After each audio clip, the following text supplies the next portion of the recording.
So last session of the day, last session of the week, I have 0 PowerPoint slides. Oh, 0. yeah. Demo, product demo, and we'll do a bunch of whiteboarding. And please make it as interactive as you would like. I sense you don't have any problems asking questions, so fire away at any point.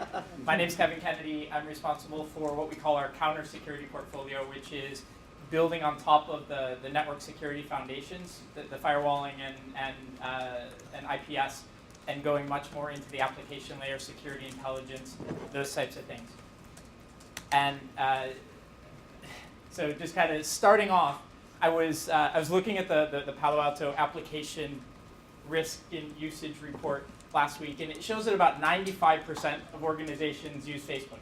And I assure you that I was not shocked by that. But the interesting stat in that is that only 0.2% of the threat logs are on Facebook. And only about half of customers who have a next-gen firewall do anything other than use it in monitor mode. So one of the things, as a network security vendor, one of the biggest innovations in network security in the last 5 years, the next-gen firewall, has basically given us a lot more visibility into how our users are using the network, but it hasn't done a whole lot to actually improve security. Sure, it reduces the applicant or the attack surface a little bit, but fundamentally it's not changing the security value proposition. And so we did a survey with Ponemon, or Ponemon did the survey sponsored by us. And one of the things that stood out is the network security professionals who, and this was about 5,000 of them, 60% came back and they said, you know what? The next-gen firewall technology, the emerging security technologies, they're not addressing our core security problems. And one of the problems that we see and that we think there's a lot more focus that needs to be put on is in the data center. So there's been a lot about the campus and the branch and how we protect users. But over half of the companies, half of companies are hacked over their web applications. And you look at some really high-profile ones. There's been Sony, took down PlayStation Network. That cost them about $1 billion. More recently, LinkedIn, Twitter, CIA, it just goes on and on.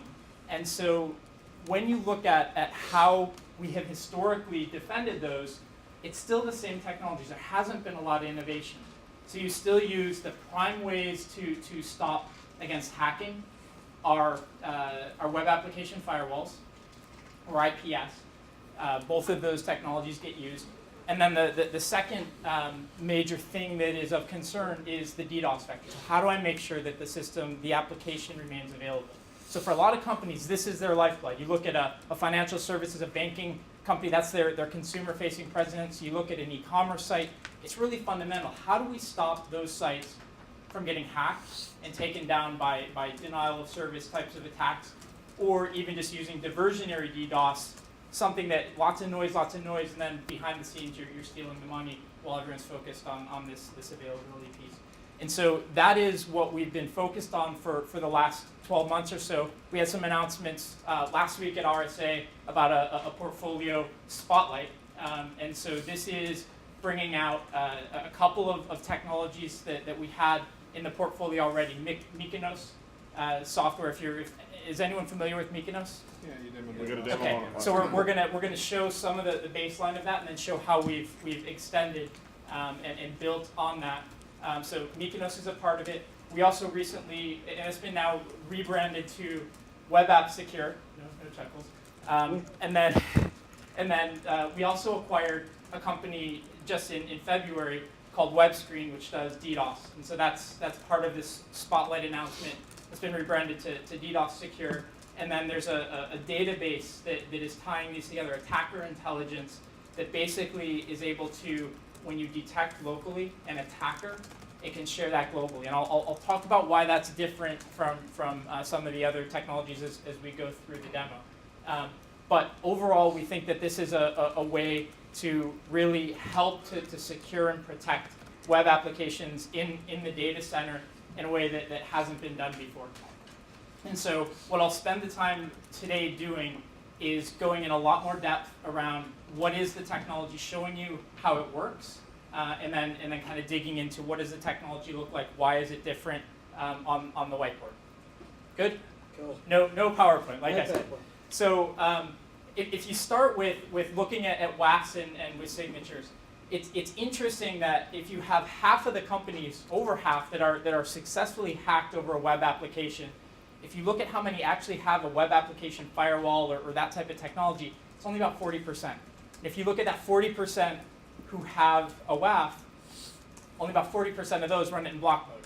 So you have 16% of the companies out there are running a WAF in block mode, even though over half of them are being hacked. Why? It makes no sense, right?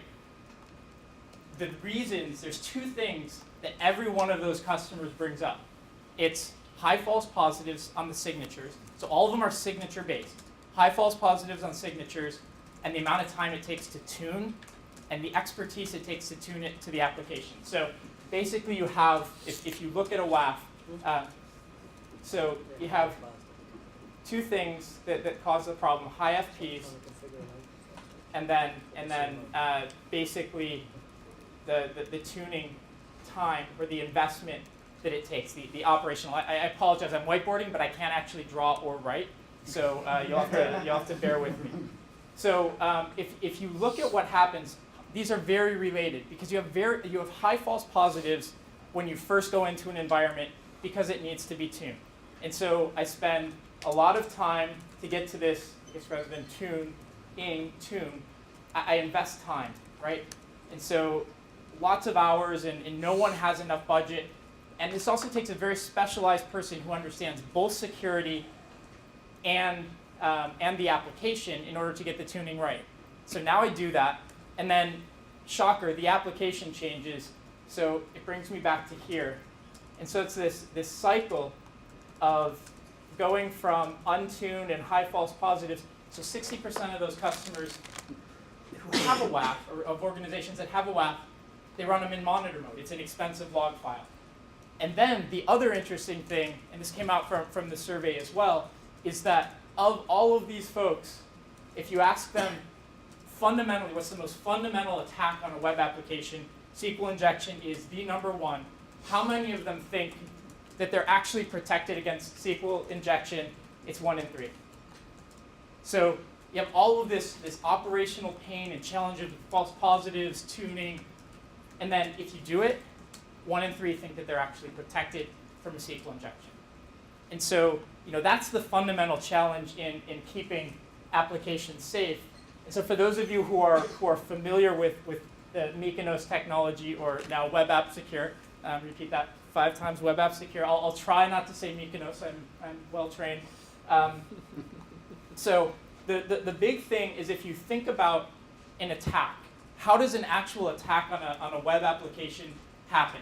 Often you focus on firing a SQL injection. That's just really the end of it. What happens before that is you look for the way in. It's like if you break into a house, you're looking for the, you go up, you turn the door handles, you look at the windows, figure out the easiest way in. It's the same with a web app. So typically, a new exploit comes out. I think I can take advantage of it. And so I figure out against one site, how do I figure out basically this exploit? So I figure out an attack or an attack vector and how I get it in a single site. And then hacking is a business. It's just like any other business.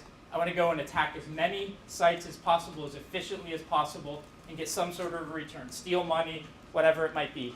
So then I automate it. I write tools and scripts in order to more effectively and more efficiently go after a whole bunch of sites. And now once I've done this, I go out and I actually fire away and I look at trying to exploit actual sites. So I develop the attack vector, I automate it, and then I actually go out and do the exploits. And so everything in the web app firewall space focuses on that exact moment when I'm exploiting it. And I hope that I already have a signature for that attack. So I have to have a signature first, so it only covers known attacks. What the web app secure technology does, and what the insight that drove it, take away everything else, is that you can find an attack here. So what if you can find it while it's still in the reconnaissance phase. Then it doesn't matter. You're not worried about a signature having a high false positive. You're not worried about an unknown attack because you're watching the hackers. You've detected them early. You're watching them. You're responding and fundamentally changing the economics. So I'm going to start with a quick demo on that. I apologize for some of you. This is going to be a bit of a rehash from last year. We'll go through that and then talk about how it's been extended and changed. Does this make sense so far? Yep. Yeah. Okay, so I'm going to take a seat. Okay, so now in all white, we have the dashboards. It's actually visible, even if a little bit squished apparently on the video. But what you're seeing here, this is the dashboard, the monitor dashboard for the product. And you can see the attacks that have been detected, the hackers, the responses that we've done for those different attackers and attacks, all sorts of information, times, etc. So I'm going to go in and look at the sessions that are currently on. You can see the malicious sessions. You can also see these other sessions here. And I'm going to now go, and this is the site. It's not a very elegant site. It's a nice little e-commerce site that happens to sell products for less than $0. So, not a very good business. But let me refresh this, and what you're going to see is that my session has now popped to the top. So this will have identified me. I'm not malicious because I haven't done anything yet. Okay, so now I'm going to go and I'm going to be a hacker. I'm going to think like a hacker. And the first thing that I want to do is figure out a way into this app. And so we're going to keep it relatively simple. There's a few different ways that you can go after this. So one of the most common is to look at the actual URL string. So everything in that query past the co.uk, those are all parameters of the application. Maybe I can get the application to do something strange, to create an error, so it tells me something about the infrastructure. Those are the types of things that I'm looking for. And I'm looking M4 equals true, action equals listing, ID equals 1. So one way is M4 if it equals true. Maybe it can also equal false, and that'll get something interesting to happen. It doesn't look like it has, so I can keep going and browse around. But it's actually detected me, and it's giving me this warning about suspicious activity. And the reason that happened is that the Mykonos Webapp Secure has that parameter doesn't actually exist. It was inserted by Webapp Secure while it was serving the page. So no modifications to the code or anything like that the customer had to do. But what Mykonos does is it injects all of these tar traps throughout the page, things that the hacker will go after. And I don't need to know how they changed it. Just the fact that they changed it tells me that they're malicious or at least potentially malicious, because there's no way that they could actually change that just by playing around with the application. So this is a very basic example, and if I keep going, the next thing that you'd want to do is to automate these types of attacks. And so I'm going to go to trusty Firebug here, and oops, my script is. Give me one moment for my demo cheat sheet. I'm going to pick up my little script.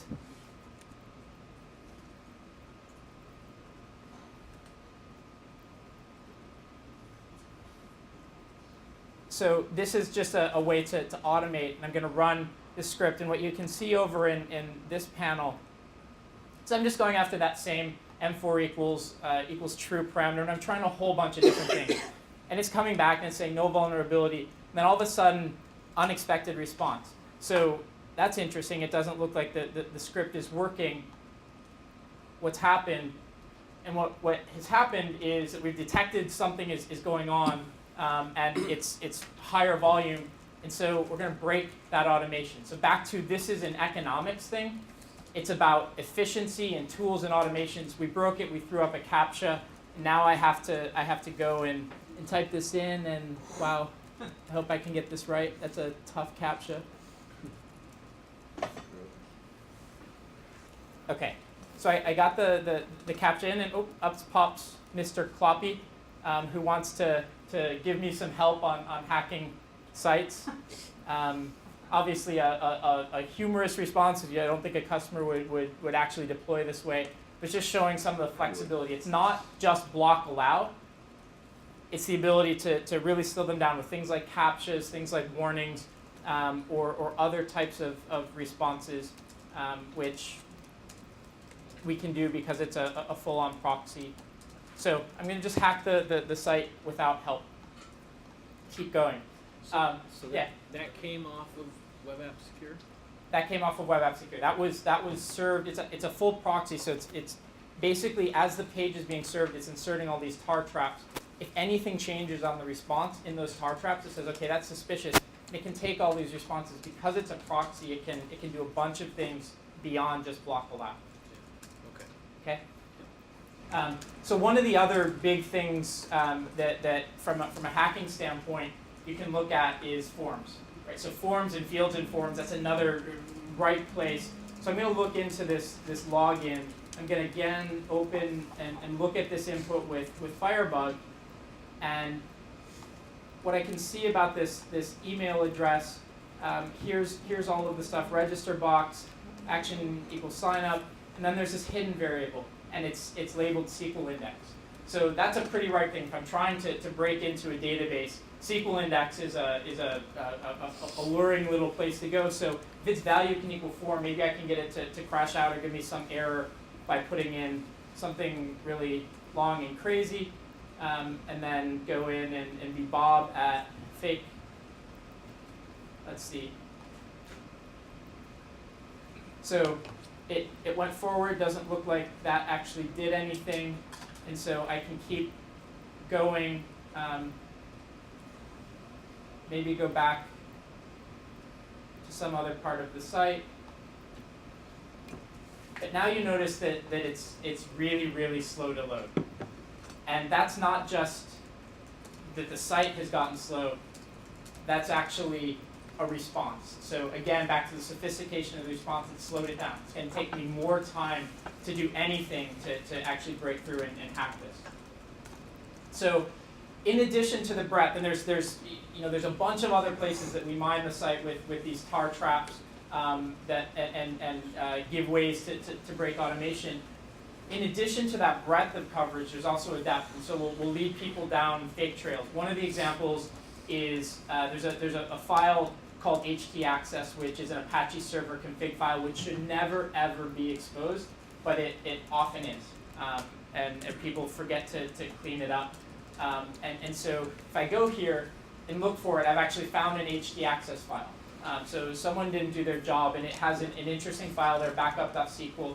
And so I want to get at this, and here's a password file that's related. So if htaccess was available, maybe I can come in and get htpassword. Again, it's taking a lot of time to load because I've slowed the connection, or Mykonos has slowed the connection.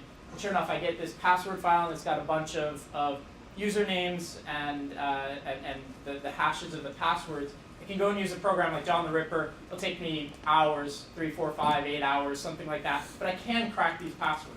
And so I go and I do that. And now I want to go back and try and get at this protected resource, this backup.sql. So I found out that the password for J Bieber was money after all of my time using John the Ripper. And slow. Here it comes, J Bieber. Password money, and not found. So that entire sequence, the user was interacting not with the web application, it was interacting with Mykonos, the web app secure. That file doesn't exist, htaccess doesn't exist, htpassword doesn't exist, it was all fake. And so now the hacker has spent hours going down this path thinking that they're making progress, and in fact they've been getting nowhere. This is effectively active denial by burning their resources. Burning their resources. It's exactly because it's an economics game, and you would think that you might say that's true for a small site, but not for Bank of America or Citibank. But it really is. Like the way that those guys look at it, it basically says if I can force a hacker to put a button in a seat rather than use a tool, I've won. Because there's only a few of those guys with those resources, and instead of stealing $1,000 or $5,000, they have to steal 20 million for it to pay off for them, and that's much more trackable. So, this is a huge piece of. Okay, so that's awesome on a lot of different levels. How much time and effort went into after you proxy the app through Junos WebScreen, whatever we're calling it? How much time after you proxy the app through there did it take to set up that? This was set up in about a half an hour. It was set up by the architect who runs it, but so the configuration is pretty straightforward. You're just putting in your counter responses. In terms of tuning to run in front of the application, it'll work out of the box.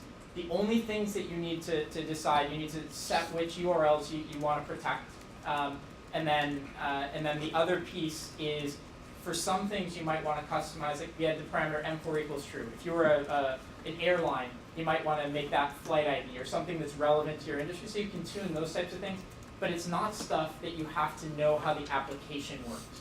So along with this, because what you're doing is you're giving yourself a trackable breadcrumb solution that if you're doing your security architecture correctly and you're then logging that, you have an entire trail to then turn over to the FBI or whoever else. Absolutely. So are you logging all this? Are you doing this in a way that's actually able to be turned in for a scan? You're a great straight man. So here we'll go and look back at the dashboard here and look at the malicious sessions. And now there's actually someone else doing a demo at an EBC at the same time, but this is me. It's the Macintosh OS. Actually, knew he was going to be there. So this is the Macintosh OS, or the Mac OS. I have been labeled as safety, and this is actually a global name, and I'm going to come back to what a global name means. But I can go in and look at all of the details about this, and there's very detailed logging of everything that happens, and you can see everything that I've been doing all along has been tracked, and its complexity has also been tracked, so that I can determine how sophisticated is this attacker and respond appropriately. So you can see all of the parameter manipulation on the queries, the hidden parameter, which is the login. So that's really cool, but now there's a chain of custody issue. You've got the data, now what? So it's all available, and maybe not completely following, but it is. It's all in your log file. So if you need to hand this over, so I can go into the specifics of this, and I can see everything. So I can actually see the details, exactly what was done. And there's also, and I'll get into the tracking and the fingerprinting, but we are also logging a lot of information that would uniquely correlate all of the things that this user is doing. Does that answer your question? It kind of does. One of my arguments against all this stuff, because I had to do it with this couple school partners back when I was consulting, is around the fact that once you grab this data, there's a chain of custody issue. As soon as I wrap all that up into a zip file and pull it down to my desktop, now it's really easy for somebody to go manipulate the crap out of that data. And that wasn't me. They had that data before they turned it over. But at the same time, so I guess the my attack was blocked, so. I get that, but you're creating a chain of evidence that somebody's attacking you, potentially. Doesn't matter if they're in China. That's true, but it does matter if they're down the street. What if you hash the log files? That's what I was getting ready to say. On your guys' environment, do you guys do anything where you do like a non-modifiable hash so that you can always go back and check that hash against what you've downloaded and sent out? So I don't know if we do. Honestly, I don't know if we do anything on the logs to hash and validate that those haven't changed. I don't know. Okay. So I won't make up an answer. It's an curiosity. So one way to do that is export the logs to another machine that is an audit trail and use that hash. And that is the typical. So you push those logs off. They're not just stored on Box. You can push them off, store them somewhere where there is an audit trail. Okay, cool. So there are custom appliances that do that create legally binding logs that logged, timestamp, And secure. so that takes the onus off this app. Right. Okay, That's fair correct. enough. So, but that's how it's done, is in a separate, because theoretically the attacker could compromise this box. So you put your logs in an entirely different area, which is then becomes illegally or forensic grade logging. That's fair. But that requires significant funding Yeah. and effort on your part, and it's not money well spent, because you're highly unlikely to take a forensic log and actually prove a case in court. So Well, I guess that's why I asked the question, because I've actually used Honeypot and Yeah. Loggable Data before and handed that over, but one of the problems was it wasn't verifiable as a chain of evidence. Yeah. yeah. So it would have never been able to be used, and again, these were education environments who aren't gonna go spend hundreds and hundreds of Yeah. thousands of dollars for that secure. So if this had So I mean, just even a little bit of, there's a big piece of it that is, I've actually kept the site secure, which is important, but there is, I would argue that there's more detail and more correlation of who this user is. So one of the other things, in addition to the ability to respond and see these interactions with the site, we also are tagging, we're building this profile over time. So the device gets tagged, and the way that this has worked in the past is it uses a supercookie. So it's a cookie, but it's beyond just the browser. It's putting it in a bunch of different places, and makes it pretty difficult to evade. Not impossible, but pretty difficult to evade. The problem with that, and one of the things that we really wanted to solve, is that's for a single site. So that cookie is specific. If this is in front of Juniper.net or Sony.com or whatever it is, that tracking in that profile is only for that. It's a first-party cookie. So we said, okay, how do we extend that? Because if you look even at the Sony attacks, it's talked about as one attack. The reality is that was 19 different attacks on different Sony properties around the world. And even if this had been in front of all of them, they would have started from scratch in trying to defend it. They would have had no correlation of who those attackers were, let alone when they went on to attack whoever else was next, Citibank or whoever it might have been. And so we wanted to address that. The most obvious way would just be, or the easiest way at least, would just be to do a third-party cookie. But two problems with that. One is it's blatantly obvious. So if I've got the cookie, I'm trying to go to Sony.com, and all of a sudden there's this traffic going to Juniper.net or something else. It's kind of obvious to any decent hacker. The other thing is it would run afoul of some of the EU privacy regulations on cookies. So had to find a different way. And the approach that we took was to build a fingerprinting technology that doesn't rely on cookies, and to use that and correlate it with the cookie. So basically what happens is when a user comes to the site, we are a full proxy. So what we do is if JavaScript is available, we'll gather up a bunch of information about the environment. We can get the fonts that are installed, the time zone, all sorts of information about that browser environment. We augment that, and if JavaScript isn't available, this is the only piece, but it's a much smaller pool too. We gather information from the HTTP request headers. There's all sorts of stuff about from the user agent, the plugins that are installed. You can get a lot of that information. You can look at the ordering of the headers. And all of this it's over 200 attributes. It creates a unique fingerprint for the device. And the guy who built this, if any of you are familiar with IronPort in the anti-spam space, I actually came from Cisco. That was so I was IronPort and Cisco. I managed that portfolio, the IronPort and the ScanSafe products before I was doing Juniper. Daniel Quinlan, who built this Spotlight technology, he was the guy who built IP reputation and anti-spam for IronPort. So he's brilliant at how to pull statistically significant stuff out of a whole bunch of data. So it's a unique fingerprint that can, even if the attacker changes IPs, you can follow them. And it can see through proxies. So one of the fundamental issues, if you look at how the industry has tried in the past to share data for this type of thing, it's these IP reputation databases. And IP reputation works if you're trying to protect a client. If you want to say, hey, that website might be malicious, don't go there. You block it with an IP or a URL, very common. But if you flip that around and you say, now I want to block a data center app, this web app in my data center, there's two really big issues. One is that the attacker can easily change their IP and get around you, so it's not that effective. But the bigger problem is you're most likely blocking legitimate customers too. So all of the users here are behind a proxy, one IP. The same is true for most government organizations, enterprises, higher education. And then you have extreme examples like the country of Qatar in the Middle East, 1.8 million citizens, one IP. And Wikipedia actually blocked that IP a few years back because someone had been doing graffiti from that IP, so they blocked the IP, they blocked the country. So it blocks legitimate customers, and the attacker's just going to go around. So with Spotlight, we're doing this fingerprinting, and now that can be shared.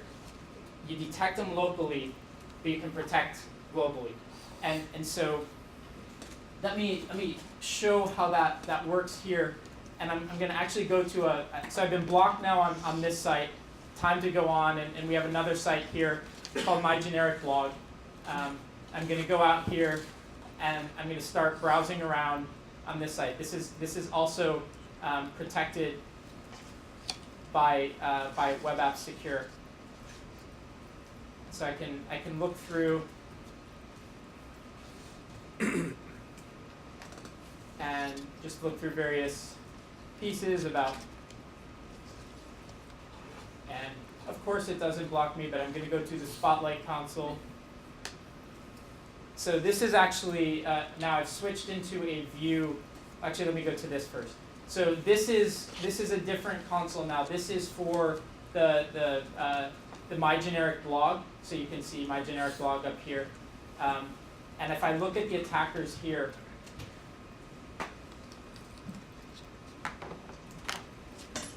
demo timeout. Okay. Just hit the play button, man. Yeah.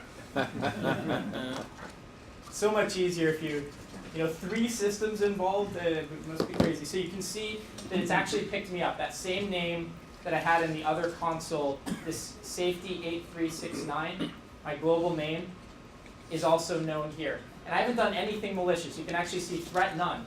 I haven't done anything on this site, but it knows who I am based on this Spotlight fingerprint.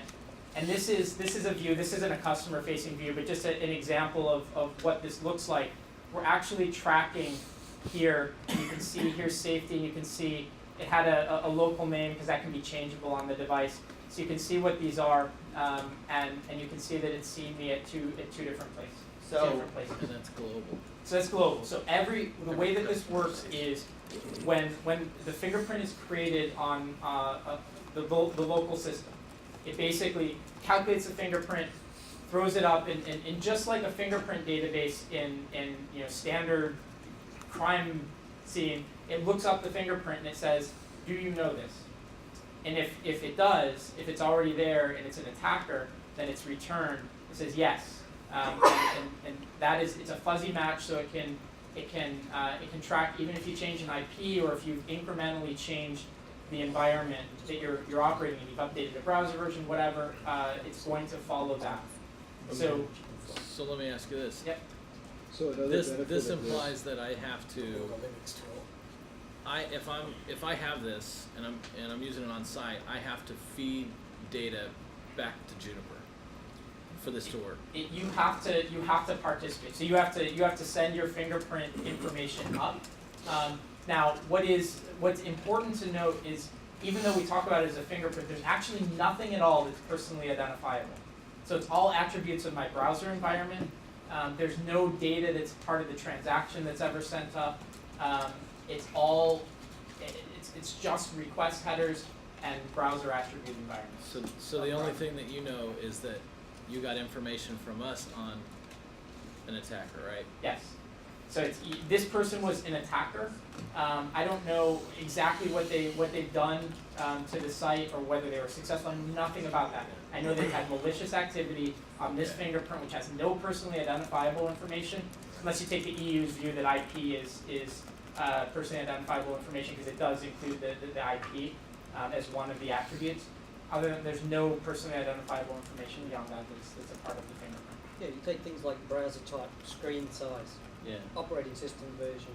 Yep. You know, I guess my thought is at the end of the year, I mean, what's to say I can't go to someone else and say, you really need this because we have proof that Bank of America was attacked this many times last year because we saw it all. We know it was This malicious. tool is more, You know what I mean? I see this tool as mostly about preventing low to mid-level attacks. Yeah.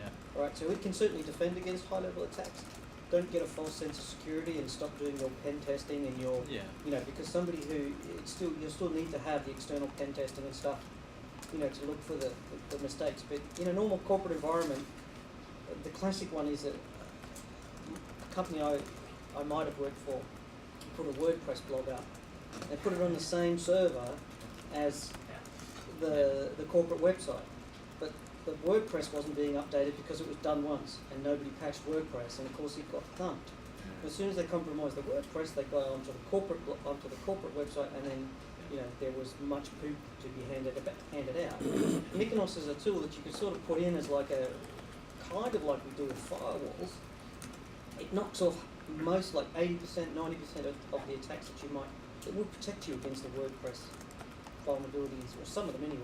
Not all of them. It looks at some of the, so it's not, and this is important to understand, it's not protecting against the actual exploit. So if I know that WordPress has this vulnerability, and I know that that's a WordPress Still need an server, IDS. Yeah. I can fire that at it, that kind of hole-in-one attack, because it has no exploit signatures. Yeah. It does look at RFC compliance and some things like that, but it doesn't do the signature-based protection. And you're absolutely right. This is not. We would never claim that no one can get through this tool, right? This is a tool. It's changing the economics, and so what it does, like for example, the fingerprint. I can get around that. First of all, I can evade the supercookie if I'm smart enough and look enough. I can figure out how to get around that Operational security is, supercookie. if your tradecraft is good enough and you reboot your Linux machine, It's going to take you a bunch of time. If you want to get around the fingerprint, I can do things to spin up a virtual machine with completely different attributes. Yeah.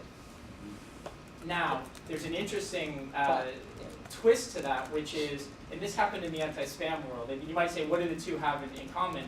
But when the spammers figured out that they were getting caught, they said, I'm going to make things really random so that the spam engines don't pick me up. What that did, that became the single most effective way for blocking spam was they looked completely unlike any other messages when you clustered them, because they were random, and real environments aren't random. So it stuck out like a sore thumb. So there will be ways around this, but the main point is it takes a lot more sophistication, time. There's only a few people who have those skill sets versus a script kiddie who can fire away with an automated tool. You're cutting out your 90% of your dumb attackers. You're just going to waste system resources and time. And then I get really all that. smart people can work on. I guess the only thing I was saying, or maybe I wasn't clear. The only reason I was asking about that information being fed back is because if my organization is not okay with sharing data, then I may not be able to use this. Exactly. So it's optional to participate. It is optional. It's optional, so you can turn it off, and it'll still do everything that you want locally. So it'll still use the supercookie to use all of that. It just won't 100%. share. It just won't share, and it won't consume either, because That's it's one what I process. was It sends the fingerprint up, and Yeah. it gets the match, so you can't do one time. Okay, that's It's all. not the end of the world. Yeah. So it's a great tool.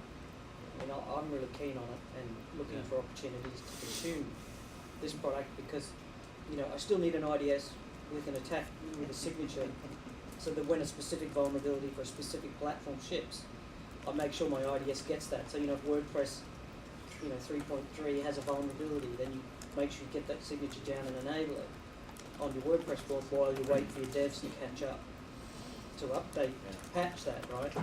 But this will generally stop people from just probing away at your WordPress site or your corporate sites or your in a cart, an electronic cart environment. It will actually detect people actively hacking on your cart. They may never even get far enough to actually cause anything because they've just had so much time wasted. Yeah, they'll probably go. They'll go next door if it's really difficult. But Yes. and that's. Until this is everywhere, that's a very effective way for people to defend. And we are, by the way, looking at ways. We don't want to do signatures straight up because it's going to bring back, one of the values here is it doesn't take the tuning, it doesn't have the high false positives. We are looking at using signatures either with the SRX IDP or potentially even bringing that engine on box.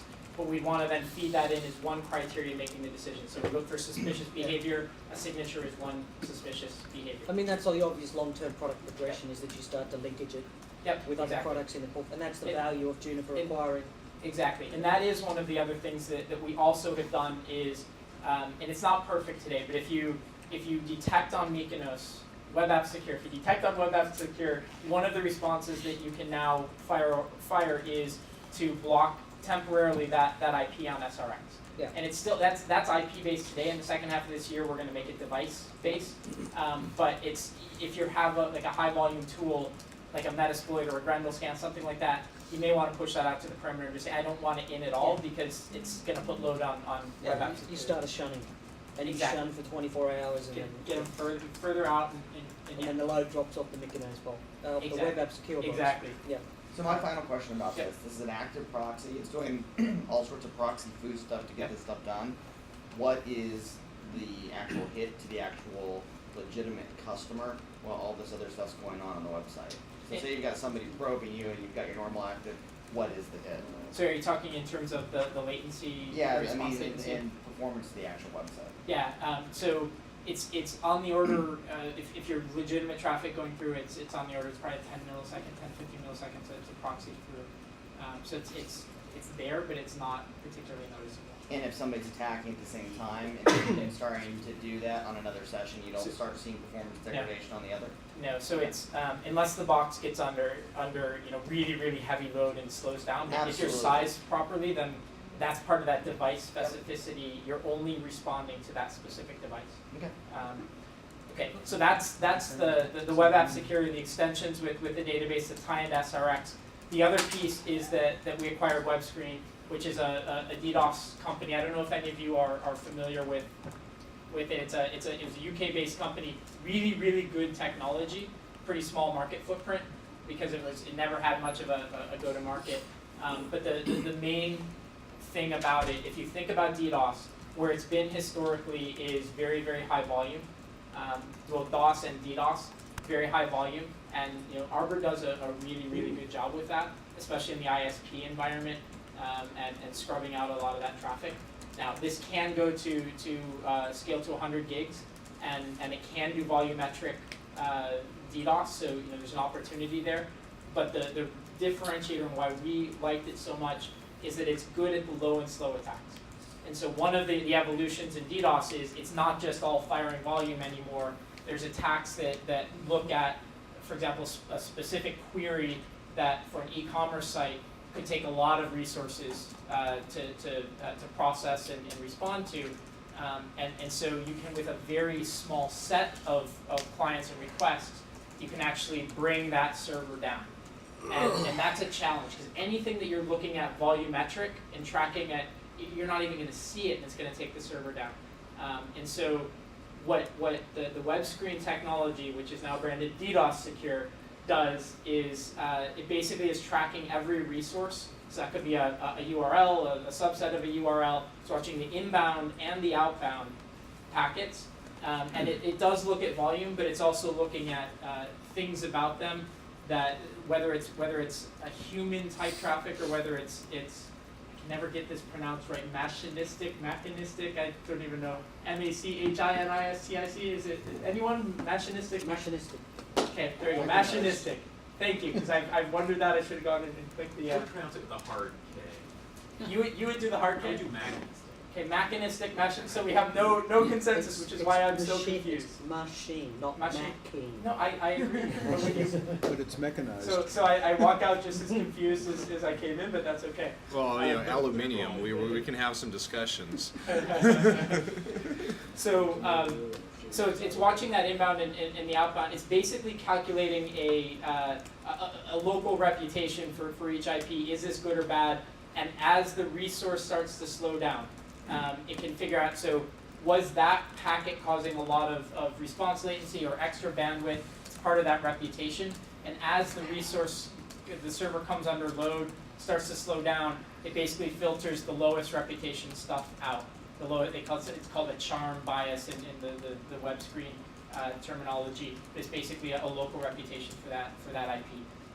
And so what it is very effective at is low and slow attacks and being able to drop specifically the DDoS traffic without impacting other traffic. And so we acquired it about a month ago. We're working on the integration plans. But we do see the opportunity, for example, to do some of this device level tagging versus IP, so you can be more specific if it's an attack coming from behind a proxy, like a bot. You don't want to cut off the whole IP. We're also looking at bringing that into this intelligence So that's sharing. HTTP, so just a It's everything. it's everything. It still does everything. for all protocols, not just HTTP. I mean, I don't really care about all protocols Yeah. because if somebody wants to do a full spectrum DDoS, I'm just going to use an upstream provider, like Yeah. because So I can't. The cost of 10 gigabit internet pipes isn't enough when the standard DDoS attack now is 40 or 50 gigs. Yeah. So we will. I mean, it will do those types of things. We'll talk to our service provider customers. We've already had quite a bit of interest about it. So we will look at that. But the thing that really stands out is the application there. The most common is going to be web apps, but it will also do DNS. It will do SIP. So it has capabilities in those cases.